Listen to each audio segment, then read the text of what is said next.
सबों के चरणों में मैं प्रणाम।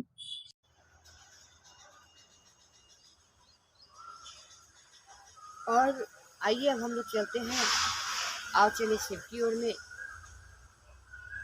हम लोगों ने आओ चले शिव की ओर में जहाँ तक अब तक सुना, आज उसके आगे हम लोग चलते हैं। आइए हम लोग चलते हैं, आओ चले शिव की ओर।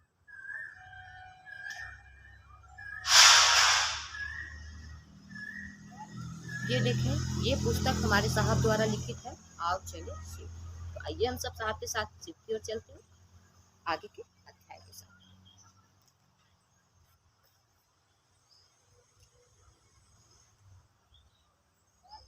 आज हमारा आगे का अध्याय है शिव का गुरुपद। अब हम लोग जानते हैं अपने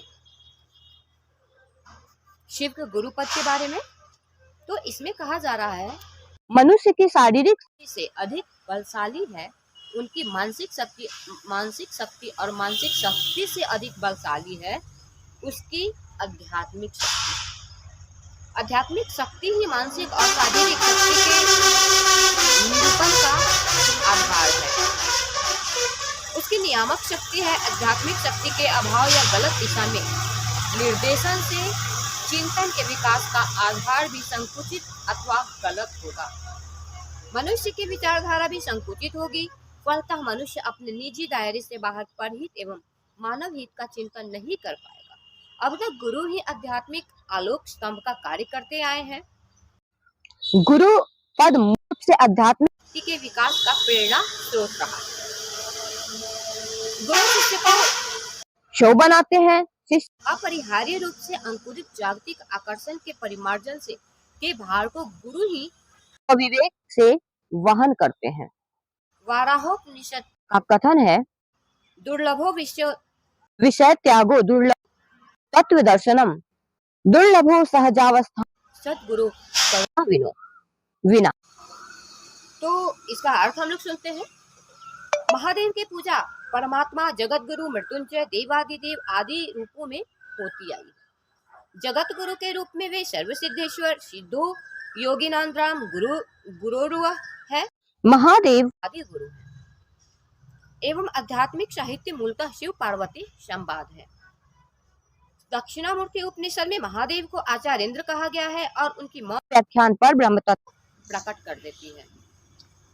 संत ज्ञानदेव ने कहा है कि जगत गुरु से अभिहित होने वाले भगवान शंकर द्वारा उपदिष्ट साक्षात ब्रह्म विद्या जो दया से निरंतर है, वह संसार में सदैव विजयी है, उसे सर्वदा स्वीकार करते हैं।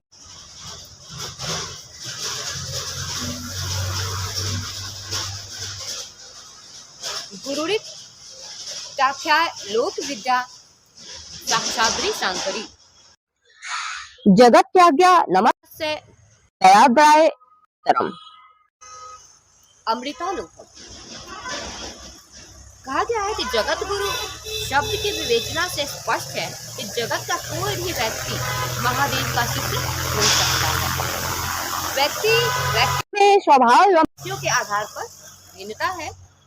बहुत सारे व्यक्ति में आध्यात्मिक आकर्षण का आवेश दिखता है, किंतु वे शास्त्रम त्याग पाने की मना स्थिति में नहीं है। गुरु गोरखनाथ के द्वारा प्रतिष्ठित साधना गृहस्थ्रम को एक सीमा के उपरांत अनुकूल नहीं मानती। राजा जनक स्वयं गृहस्थ है एवं सिद्ध योगी भी। सदगुरुओं के भी गुरु हैं, उनमें वैचारिक एवं स्वभावगत विसंगतियों की संगति है। अघोरेश्वर, कपालेश्वर, योगेश्वर आदि विभिन्न रूपों में सभी साधना पद्धति के वे अंतिम प्रकाष्ठा है। उमापति होते हुए भी वे निसंगी है। गुरु आचार्य होते हैं। पथ प्रदर्शक का आचरण उनके द्वारा प्रतिपादित सिद्धांतों के अनुरूप होना कथनी और करनी में समरूपता लाता है। महादेव गुरु हैं, आचार्येंद्र है, अतः उनका जीवन सामान्य जन की तरह है। भैरव वैभव और विलासिता से दूर महादेव साधुता की तथा अंतिम पहचान है। उन्होंने सबके लिए विष पान किया और मृत्यु के प्रतीक सर्प को अपना आभूषण बनाया। न्यूनतम व्यवस्था में रहकर शिव हो सकता है। जगत गुरु महादेव के उदाहरण है। आगे परिवेश में परिलक्षित गुरु के द्वारा आचरण शिष्य को सिखलाने की मान्यता में कमी आई है। साधना पूजादि का उद्देश्य भौतिक सुख हो गया है। यह सत्य है कि पूजा अर्चना से जागतिक कष्टों से निवृत्ति जा सकती है। पूजा को परमात्मा के प्रति प्यार और समर्पण हो। भोग और भक्ति दोनों साधना पूजा से लव्य है। कहता है कि सदगुरु के बिना भोग और मोक्ष अभिन्न रूप से नहीं मिलता। महादेव ऑर्डरदानी है एवं जगत गुरु के रूप में भोग और मोक्ष अभिन्न रूप से देते हैं। अब आवश्यकता हो गई है कि गुरु भगवान का शिष्यत्व स्वीकार किया जाए, उन्हें अपना गुरु होने का भाव दिया जाए, परीक्षा की जाए कि मात्र शास्त्रों एवं सिद्धांतों में गुरु है या फिर अपने शिष्यों में शिष्य भाव का आवेश जगाकर प्रबुद्ध भी करते हैं। महादेव जो घर घर के आराध्य हैं, उन्हें गुरु भाव से नमन कर परिणाम अनुभूत किए जा सकते हैं। महादेव से गुरु भाव अबाध गति से प्रवाहित है। जीव को शिव में ले जाने, भाव बंधनों से मुक्त करने की परमात्मा की करुणा ही गुरु भाव कहलाता करुणा मूर्ति होते हैं। महादेव तो सर्वोच्च गुरु है, अतः करुणा अवतार है। पहनने को वस्त्र नहीं है फिर भी संपत्तियों के जनक है। रहने को अच्छा आवास नहीं है फिर भी तीनों लोक के स्वामी हैं। स्पष्टता महादेव से सतत प्रवाहित करुणा व्यक्ति के शिष्य भाव मिलते ही उसके मन में उद्वेलन उत्पन्न कर व्यक्ति की चिंतन धारा स्वार्थ जनित तत्बंधों को तोड़कर सरमय होगी। मन का भैरव दैविक दैहिक और भौतिक कष्टों को त्रिशूल से विदीर्ण करेगा। मनुष्य के सारे भौतिक संबंध से ही चरितार्थ होते हैं। चूड़ामणि में उल्लेख है कि नभाव्यन देव यंत्र मंत्रा फला। सृष्टि के मूल में परमात्मा इच्छा है। इच्छाओं के एक विशेष में घनीभूत प्रवाह को इच्छा शक्ति या भाव की संज्ञा दी गई है। गुरु शिष्य का संबंध भी भाव के धरातल पर ही आधारित है। मात्र अपने घरों में से पूजित देव आदि महादेव को शिष्य भाव का अर्पण व्यक्ति को स्वतः भाव से भावित। यह तो सर्वमान्य है कि महादेव की पूजा कर हम वैभव एवं समृद्धि प्राप्त करते हैं। शिव शिष्य का भाव हमें अतुलनीय शांति देगा। महादेव स्वयं अघोर ईश्वर है, घोर परिधि से बाहर शांत और विश्व मूर्ति है। कोई भी गुरु शरीर की सीमाओं से एक भाव सकता है।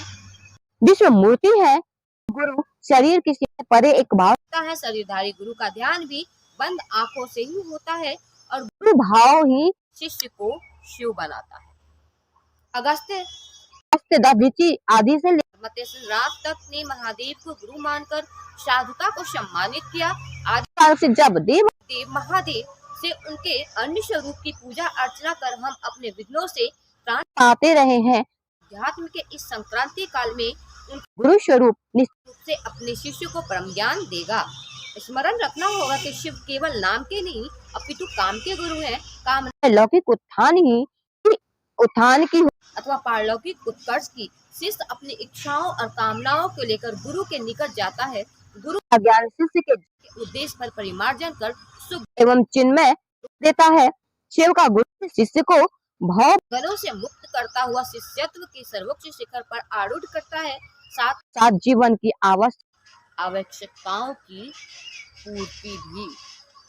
तो यह अध्याय गुरुपद समाप्त होता है और इसके आगे के अध्याय में चलेंगे हम लोग आगे वीडियो में।